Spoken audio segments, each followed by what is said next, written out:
আমরা আগের দিন কম্পিউটার নেটওয়ার্কিংয়ের কম্পিউটার মিডিয়া অর্থাৎ কমিউনিকেশন মিডিয়ার ওয়্যার মিডিয়াম অর্থাৎ গাইডেড মিডিয়ামগুলো পড়েছিলাম। আজকে আনগাইডেড মিডিয়াম বা অনিয়ন্ত্রিত মাধ্যম যেগুলো আছে সেগুলো নিয়ে আলোচনা করব এবং নেটওয়ার্কের কমিউনিকেশন মোড অর্থাৎ ট্রান্সমিশন মোড নিয়ে আলোচনা করব। তো শুরু করা যাক। প্রথমে বলি wireless medium or unguided medium কি হয়। ওয়্যারলেস হচ্ছে যেখানেতে আমরা কোনো রকমের তার ব্যবহার করি না, অর্থাৎ আমি যে ডেটাটা ট্রান্সফার করছি সেই ডেটাটা কোনো রকমের তার অর্থাৎ কোনো গাইডেশনের মধ্যে যাবে না, অর্থাৎ ক্লাউড সিস্টেমের মধ্যে যখন কমিউনিকেশনটা করা হয় সেটাকে বলা হয় ওয়্যারলেস অর আনগাইডেড মিডিয়াম। এই আনগাইডেড মিডিয়াম আমরা সাধারণত চারটে ভাগে ভাগ করতে পারি আনগাইডেড মিডিয়াকে। প্রথম infrared wave, second radio wave, third microwave and last satellite wave. তো এখানেতে infrared wave, radio wave, microwave এবং স্যাটেলাইট ওয়েভ এই চার ধরনের যে ওয়েভলেন্থ আছে এই ওয়েভলেন্থগুলোকে ব্যবহার করে আমরা ওয়্যারলেস মিডিয়াম অর্থাৎ আনগাইডেড মিডিয়া তৈরি করি।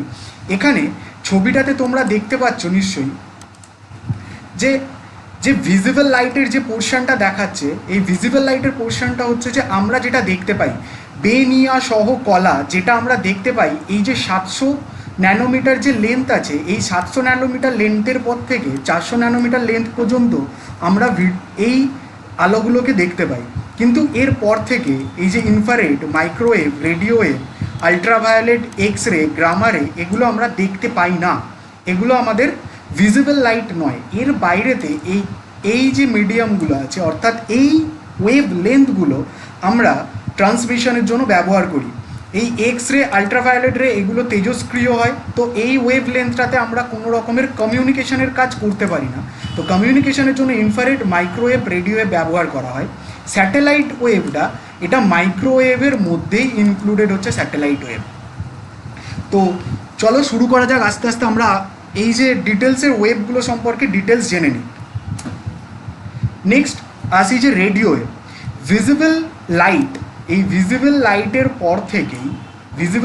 পর থেকেই যে ইনফ্রারেড ওয়েভ আছে, ইনফ্রারেড লাইটের পর থেকে যে আমাদের রেগুলো আছে অর্থাৎ যে ওয়েভ লেন্থ আছে সেগুলো পুরোটাই আমার রেডিও ওয়েভের মধ্যে পড়ে। কিন্তু এই রেডিও ওয়েভের মধ্যে কয়েকটা ভাগ আছে, মাইক্রোওয়েভস আর ইনফ্রারেড ওয়েভ, যেগুলো লো ফ্রিকোয়েন্সি ওয়েভেতে কাজ করে। তো রেডিও ওয়েভের কিছু বৈশিষ্ট্য দেখে নেওয়া যাক, ক্যারেক্টারিস্টিক বা রেডিও ওয়েভ কীরকম কাজ করে। রেডিও ওয়েভের ওয়েভ লেন্থ হচ্ছে 1 ন্যানোমিটার থেকে 100 কিলোমিটার পর্যন্ত রেডিও ওয়েভের ওয়েভ লেন্থ হতে পারে। মানে এই যে রেডিও ওয়েভটা আমরা দেখতে পাচ্ছি,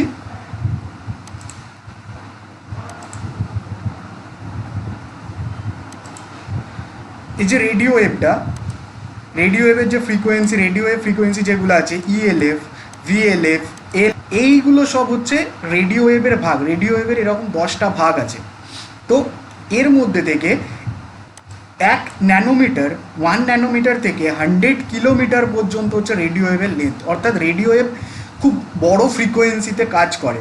রেডিও ওয়েভের ফ্রিকোয়েন্সি হচ্ছে 3 কিলোহার্জ থেকে 300 গিগাহার্জ পর্যন্ত হচ্ছে রেডিও ওয়েভের ফ্রিকোয়েন্সি। 3 কিলোহার্জ থেকে 300 গিগাহার্জ পর্যন্ত রেডিও ওয়েভের ফ্রিকোয়েন্সি। নেক্সট হচ্ছে যে রেডিও ওয়েভ আমরা লং ডিস্টেন্স কমিউনিকেশনের ক্ষেত্রে বা লং ডিস্টেন্স ডেটা ট্রান্সফর্মের ক্ষেত্রে রেডিও ওয়েভ আমরা ব্যবহার করে থাকি। অর্থাৎ এই যে টোটাল পোর্শনটা, এই পোর্শনটা আমরা লং ডিস্টেন্স ওমনি ডাইরেকশনাল, অর্থাৎ ওমনি ডাইরেকশনাল মানে রেডিও ওয়েভের যে লেন্থটা আছে অর্থাৎ রেডিও ওয়েভের ডেটা ট্রান্সমিশনটা যে কোনো দিকে হতে পারে। অমনি ডাইরেকশনাল মানে হচ্ছে যে কোনো দিকে, যে কোনো অভিমুখে এই ফ্রিকোয়েন্সি ব্যান্ডের যে ডেটাগুলো আছে সেই ডেটাগুলো ট্রান্সফার হতে পারে, সেটাকে বলা হয় ওমনি ডাইরেকশন। ওমনি মানে হচ্ছে যে কোনো দিকে ট্রান্সফার হতে পারে data. Next, data transfer rate may vary by frequency, অর্থাৎ এই যে রেডিও ওয়েভের যে ফ্রিকোয়েন্সিগুলো আছে এই ফ্রিকোয়েন্সিগুলোর মধ্যে ডেটা ট্রান্সফার রেটটা ভ্যারি করে। অর্থাৎ ELF, VLF, MW এই যে ফ্রিকোয়েন্সি ব্যান্ডগুলো আছে এগুলোকে ফ্রিকোয়েন্সি ব্যান্ড বলা হয়। এই ফ্রিকোয়েন্সি ব্যান্ডগুলোর মধ্যে ডেটা ট্রান্সফারটা ভ্যারি করে। যেহেতু ফ্রিকোয়েন্সিটা চেঞ্জ হচ্ছে তো ডেটা ট্রান্সফার রেটটাও চেঞ্জ হবে। নেক্সট আসি ইউজড রেডিও রেডিও ট্রান্সমিটার বা অ্যান্টেনা ব্যবহার করা হয় রেডিও কমিউনিকেশনের জন্য। তোমরা বাড়িতে দেখে থাকবে যে যখন যে রেডিওগুলো আমাদের পুরোনো দিনে যে রেডিওগুলো ব্যবহার করতাম সেই রেডিওগুলোতে একটা করে অ্যান্টেনা থাকতো। সেই অ্যান্টেনাগুলো ব্যবহার করা হতো যখন আমরা রেডিওটাকে অন করতাম। সেই অ্যান্টেনাটা কী হতো, ফ্রিকোয়েন্সিটা ধরতো। মানে যদি অ্যান্টেনাটা ঠিকঠাকভাবে আমরা না কানেক্ট করতে পারতাম তাহলে সেই ফ্রিকোয়েন্সিটা আসতো না। সেটাই হচ্ছে রেডিও অ্যান্টেনা। নেক্সট কী ক্ষেত্রে ব্যবহার করা হয়, ব্রডকাস্টিং, অর্থাৎ কোনো ডেটা ব্রডকাস্টিং বা রেডিও সিগন্যালের ক্ষেত্রে আমরা ব্যবহার করে থাকি। Radio wave signal, obviously radio ওয়েভের আমরা ব্যবহার করছি মানে রেডিও সিগন্যালের জন্যই ব্যবহার করব। তো এই গেল মোটামুটি রেডিও ওয়েভের সম্পর্কে কিছু বিস্তৃত আলোচনা এবং তাদের বৈশিষ্ট্য। নেক্সট আসা যাক ইনফ্রারেড ওয়েভ। ইনফ্রারেড ওয়েভ হচ্ছে ভিজিবল যে আমাদের রে আছে তার পরেতেই যে রেটা সেটা আমাদের ইনফ্রারেড ওয়েভ। তো ইনফ্রারেড ওয়েভের কিছু বৈশিষ্ট্য আছে, সেই বৈশিষ্ট্যগুলো দেখি। যে ইনফ্রারেড ওয়েভের ওয়েভ লেন্থটা হচ্ছে 700 ন্যানোমিটার থেকে 1 মিলিমিটার পর্যন্ত হয়, অর্থাৎ খুবই কম ওয়েভ লেন্থটা কম হয়। অর্থাৎ ওয়েভ লেন্থ মানে হচ্ছে যে তরঙ্গের দৈর্ঘ্যটা কম হয়। এর ফ্রিকোয়েন্সি কত হয়, 430 টেরাহার্জ থেকে 300 গিগাহার্জ। ফ্রিকোয়েন্সি মানে হচ্ছে কম্পাঙ্কটা 430 টেরাহার্জ মানে অনেক বেশি কম্পাঙ্কের হয়। এই কারণেতে আমরা রেডিও ওয়েভটাকে শর্ট ডিস্টেন্সের ক্ষেত্রে ব্যবহার করি, অর্থাৎ ইনফ্রারেড ওয়েভটাকে আমরা শর্ট ডিস্টেন্সের ক্ষেত্রে ব্যবহার করি। ইনফ্রারেড ওয়েভেতে শর্ট ডিস্টেন্স মানে আমরা কোনো একটা হল বা একটা রুমের মধ্যে যদি কোনো রকমের ডেটা ট্রান্সফার করি সেক্ষেত্রে আমরা ইনফ্রারেড ওয়েভ ব্যবহার করে থাকি। নেক্সট ইউনিডাইরেকশনাল। এই ইনফ্রারেড ওয়েভ যেহেতু ফ্রিকোয়েন্সি এত হাই অর্থাৎ কম্পাঙ্ক এত বেশি, সেই কারণে ইনফ্রারেড ওয়েভ ইউনিডাইরেকশনাল অর্থাৎ একমুখী হয়, নির্দিষ্ট কোনো একটা দিকে যাবে। সেন্ডার থেকে সবসময় রিসিভারের দিকে যাবে। রিসিভার কখনো সেন্ডারকে কোনো ডেটা ট্রান্সমিট করতে পারবে না। রিসিভার যদি চায় সেন্ডারকে কোনো ডেটা ট্রান্সমিট করতে পারবে না ইনফ্রারেড ওয়েভের মাধ্যমে। সেই কারণে ইনফ্রারেড ওয়েভকে বলা হয় unidirectional. Next data transfer rate maximum 20 MBPS। 20 MBPS হচ্ছে ডেটা ট্রান্সফার রেট হয়, মানে প্রতি সেকেন্ডে 20 MB করে ডেটা ট্রান্সফার করতে পারে। নেক্সট এলইডি और আইএলডি ব্যবহার করা হয়। এলইডি ল্যাম্প আমরা সবাই জানি লাইট এমিটিং ডায়োড, আর আইএলডি হচ্ছে ইন্টারজেকশন লেজার ডায়োড। এগুলো ব্যবহার করা হয় সাধারণত দেখবে ব্যবহার করা হয় টিভি, ভিসিআর, এসি, টিভির রিমোটের ক্ষেত্রে, এসির রিমোটের ক্ষেত্রে, ভিসিআরের রিমোটগুলোর ক্ষেত্রে, ওয়্যারলেস কিবোর্ড, ওয়্যারলেস মাউস, এগুলোতে ইনফ্রারেড ওয়েভের মাধ্যমে কানেক্ট করা হয়। মানে শর্ট ডিস্টেন্সের ক্ষেত্রে আমরা এই ইনফ্রারেড ওয়েভটা ব্যবহার করি এবং এই ইনফ্রারেড ওয়েভ বিল্ডিংস বা ব্লক দ্বারা বাধা প্রাপ্ত হয়। কোনো দেওয়াল যদি সামনে চলে আসে বা যদি সামনে ইনফ্রারেড ওয়েভের সামনে কোনো মানুষ এসে দাঁড়িয়ে পড়ে তাহলে সেই ইনফ্রারেড ওয়েভটা কাজ করতে পারে না। তাহলে মোটামুটি এই গেল ইনফ্রারেড ওয়েভ। নেক্সট আসি মাইক্রোওয়েভ। মাইক্রোওয়েভ একটা খুব সহজ এক্সাম্পল হচ্ছে মাইক্রোওয়েভের, যে আমরা যে ফোনে কথা বলছি অর্থাৎ টেলিকমিউনিকেশন ইন্টারনেট সিস্টেম পুরোটা মাইক্রোওয়েভের ওপর ডিপেন্ডেন্ট। মাইক্রোওয়েভ হিউজলি ইউজড হচ্ছে। এখানেতে তোমরা দেখতেই পাচ্ছ যে ইন্টারনেট ব্যাকবোন হিসাবে মাইক্রোওয়েভ ব্যবহার করা হয়। এই যে অ্যান্টেনাগুলো আছে এই অ্যান্টেনাগুলো মাইক্রোওয়েভ অ্যান্টেনা বলা হয়, যেগুলোকে আমরা সাধারণত সেলফোনের টাওয়ার বলে থাকি। তো এই যে সেলফোনের টাওয়ারগুলো সবসময় পয়েন্ট টু পয়েন্ট কানেকশন করা থাকে। এই পয়েন্ট টু পয়েন্ট কানেকশন সেলফোনের টাওয়ার থেকে দেখতে পাচ্ছ এখানেতে আমাদের বাড়িতে অফিসেতে সিগন্যালগুলো আসে। তো মাইক্রোওয়েভের বৈশিষ্ট্যগুলো দেখা যাক। মাইক্রোওয়েভের ফ্রিকোয়েন্সি হচ্ছে 300 মেগাহার্টজ থেকে 300 গিগাহার্টজ, অর্থাৎ হাই ফ্রিকোয়েন্সির মধ্যে পড়ে, এটা হাই ফ্রিকোয়েন্সির মধ্যে পড়ে। নেক্সট ওয়েভ লেন্থ 1 মিটার থেকে 1 মিলিমিটার। ওয়েভ লেন্থটা খুবই কম, 1 মিটার থেকে 1 মিলিমিটার পর্যন্ত ওয়েভ লেন্থ হয়। সেই কারণে আমাদের ব্যবহারের অনেক সুবিধা আছে। যেহেতু ওয়েভ লেন্থটা কম সেই কারণে আমরা খুব ইজিলি ব্যবহার করতে পারি এটাকে।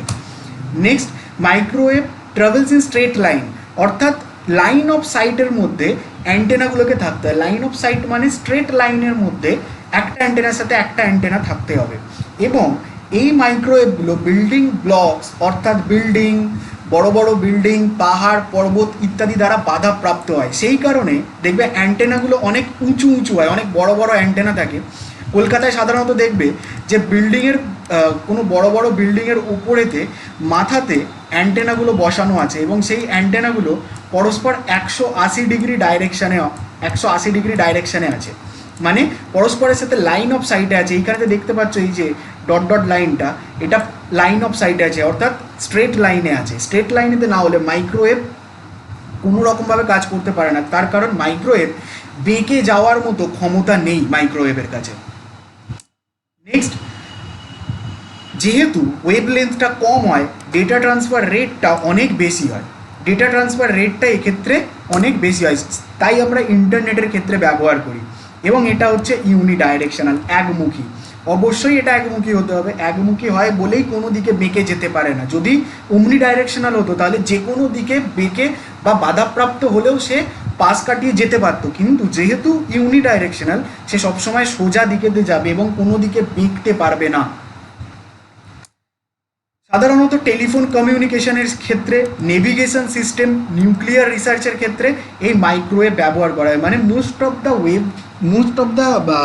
যে ইলেকট্রনিক্স ডিভাইস বা ডিজিটাল ডিভাইস সেখানেতে আমাদের মাইক্রোওয়েভ ব্যবহার করা হয়। নেক্সট আসি স্যাটেলাইট ওয়েভ। এই স্যাটেলাইট ওয়েভটা মাইক্রোওয়েভের মতোই কাজ করে। স্যাটেলাইট ওয়েভেতে এখানেতে ট্রান্সমিটিং অ্যান্টেনা থাকে, মানে স্যাটেলাইট যে বেস থাকে সেই স্যাটেলাইট বেসের সাথে, স্যাটেলাইটের বাংলা হচ্ছে উপগ্রহ, স্যাটেলাইটের যে বেস থাকে, যেমন আমাদের এখানেতে ইসরো আছে, নাসা আছে, তাদের বেসের সাথে তাদের যে উপগ্রহগুলো আছে তারা কানেক্ট করে যে ওয়েভ দিয়ে, সেটাকে আমরা স্যাটেলাইট ওয়েভ বলি। সেটা মাইক্রোওয়েভের মধ্যেই পড়ে। তো স্যাটেলাইট ওয়েভ কি, যে স্যাটেলাইটটা আর্থের সাথে অর্থাৎ ভূপৃষ্ঠের সাথে আমাদের যে মহাকাশে যে উপগ্রহগুলো থাকে তাদের মধ্যে কানেকশন করা থাকে। কি দেওয়া আছে, provide connections between the earth based station and the satellites. অর্থাৎ পৃথিবীতে ভূপৃষ্ঠতে যে স্টেশনগুলো আছে, স্পেস স্টেশন, সেই স্পেস স্টেশনের সাথে উপগ্রহগুলো কানেকশন করা থাকে স্যাটেলাইট ওয়েভের মাধ্যমে। নেক্সট, স্যাটেলাইট ওয়েভের জন্য অ্যান্টেনা ব্যবহার করা হয় এবং এই অ্যান্টেনাতে আপলিঙ্ক এবং ডাউনলিঙ্ক এই দুটো ব্যান্ডেতে কাজ হয়। অর্থাৎ আপলিঙ্ক হচ্ছে যে ভূপৃষ্ঠের অর্থাৎ আমাদের যে আর্থ সারফেসে যে স্টেশনগুলো আছে সেই স্টেশন থেকে ডেটা ট্রান্সফার হয় স্যাটেলাইটে, সেটাকে আমরা আপলিঙ্ক বলি। আপলিঙ্ক মানে যখন ডেটা আমরা পাঠাচ্ছি কোথাও, like upload, and downlink like download, যখন আমরা ক্লাউড থেকে কিছু ডাউনলোড করছি। তো এই আপলিঙ্কের ব্যান্ডটা কত থাকে, প্রায় এর ফ্রিকোয়েন্সি হচ্ছে 1634.5 to 1660.5 মেগাহার্জ, মানে অনেক বেশি ফ্রিকোয়েন্সি থাকে। এই কারণে ডেটা ট্রান্সফার রেটটাও অনেক বেশি হয়, অনেক হাই ডেটা ট্রান্সফার রেট হয় এই স্যাটেলাইট ওয়েভের ক্ষেত্রে। অ্যাকচুয়ালি মাইক্রোওয়েভের একটা স্পেশাল ভার্সন হচ্ছে স্যাটেলাইট ওয়েভ। স্যাটেলাইট ওয়েভকে আমরা তিনটে ভাগে ভাগ করতে পারি। একটা হচ্ছে জিও স্টেশনারি, জিইও বলা হয়, যেটা ভূপৃষ্ঠ থেকে 36,000 কিলোমিটারের পর থেকে যে স্যাটেলাইটগুলো থাকে অর্থাৎ উপগ্রহগুলো থাকে সেগুলোকে বলা হয় জিও স্টেশনারি। সাধারণত 2 থেকে 4টে স্যাটেলাইট গোটা পৃথিবীকে কভার করতে পারে, মানে আমাদের পুরো পৃথিবীটাকে কভার করতে গেলে মোটামুটি 4টে স্যাটেলাইটেতে কভার হয়ে যায়, যে স্যাটেলাইটগুলো জিও স্টেশনারি আর্থ অরবিটেতে থাকে। এদের ভূপৃষ্ঠ থেকে 36,000 কিলোমিটার উপরে থাকে। কয়েকটা উদাহরণ হচ্ছে যে যেমন জিস্যাট, ইনস্যাট, 4CR, এছাড়া অনেক কিছু আছে, যারা আরও অনেক উপগ্রহ আছে, স্যাটেলাইট আছে, যেগুলো এরকম জিও স্টেশনারিতে আছে। নেক্সট, MEO অর্থাৎ মিডিয়াম আর্থ অরবিট, অর্থাৎ ভূপৃষ্ঠ থেকে 2000 কিলোমিটার থেকে 35,700 কিলোমিটার পর্যন্ত যে স্যাটেলাইটগুলো আমরা ব্যবহার করে থাকি বা যে স্যাটেলাইটগুলো ব্যবহার হয়ে থাকে সেগুলোকে বলা হয় মিডিয়াম আর্থ অরবিট। এই স্যাটেলাইটগুলো মাইক্রোওয়েভের যেমন জিপিএস সিস্টেম, ওয়েদার রিপোর্ট এগুলোর ক্ষেত্রে ব্যবহার করা হয়। নেক্সট, LEO লো আর্থ অরবিট, আর্থ সারফেস অর্থাৎ ভূপৃষ্ঠ থেকে 160 কিলোমিটার থেকে 2000 কিলোমিটার পর্যন্ত যে স্যাটেলাইটগুলো ব্যবহার করা হয় এই স্যাটেলাইটগুলোকে লো আর্থ অরবিট হয়। এই লো আর্থ অরবিট স্যাটেলাইট প্রচুর আছে, প্রচুর মানে এখন অনেক। আর এই স্যাটেলাইটগুলো যখন এই মহাকাশের মধ্যে গিয়ে নষ্ট হয়ে যায় সেগুলো কোনোভাবেই ভূপৃষ্ঠে ফিরিয়ে আনা সম্ভব নয়, এগুলো মহাকাশেতেই ভাসতে থাকে। তাহলে এই হচ্ছে মোটামুটি আমাদের আনগাইডেড মিডিয়া বা ওয়্যারলেস মিডিয়াম, যে মিডিয়ামগুলো ব্যবহার করে আমরা ডেটা ট্রান্সফার করি। নেক্সট আমরা করব ট্রান্সমিশন মোড অর্থাৎ কমিউনিকেশন মোড। কি কি মোডেতে ডেটা ট্রান্সমিশন হয়? ট্রান্সমিশন মোড মানে সেন্ডার থেকে রিসিভারের মধ্যে যে ডেটাটা ট্রান্সমিশন হবে সেই ডেটা ট্রান্সমিশন মোডটা কী ধরনের হয়, যেটাকে আমরা কমিউনিকেশন মোড বলি। এই ট্রান্সমিশন মোড 3 ধরনের হয়। প্রথম হচ্ছে simplex mode, second half duplex and third full duplex mode. এই 3টেই মোড হয়, simplex, half duplex and full duplex. তো সিমপ্লেক্স মোডেতে কী হয়? সিমপ্লেক্স মোডেতে সেন্ডার থেকে রিসিভারের কাছে ডেটা ট্রান্সফার হয়। সেন্ডার শুধুমাত্র রিসিভারকে ডেটা ট্রান্সফার করতে পারবে, রিসিভার সেন্ডারকে কখনোই কোনো ডেটা ট্রান্সফার করতে পারবে না। এটা সব সময় একমুখী হয়, সেন্ডার থেকে রিসিভারের কাছে যাবে, সেটাকে আমরা সিমপ্লেক্স বলি। উদাহরণ কি হতে পারে সিমপ্লেক্সের? যেমন হচ্ছে মাউস, কিবোর্ড, টিভি রিমোট, এই সবগুলো হচ্ছে সিমপ্লেক্স ট্রান্সমিশন মোড, যেখানেতে সবসময় একমুখী হয়। মানে মাউস থেকে আমরা কী হয়, কম্পিউটারেতে ইনপুট দিতে পারি, কিন্তু কম্পিউটার মাউসেতে কোনো ইনপুট দিতে পারে না। সেমভাবে কিবোর্ড, টিভির রিমোটও সেম ব্যবহার করা হয়। Next half duplex mode. Half duplex মোডের ক্ষেত্রে কি হয়? হাফ ডুপ্লেক্সেতে সেন্ডার রিসিভার বোথ সিস্টেমেতে ট্রান্সফার করতে পারে, কিন্তু ওয়ান অ্যাট এ টাইম।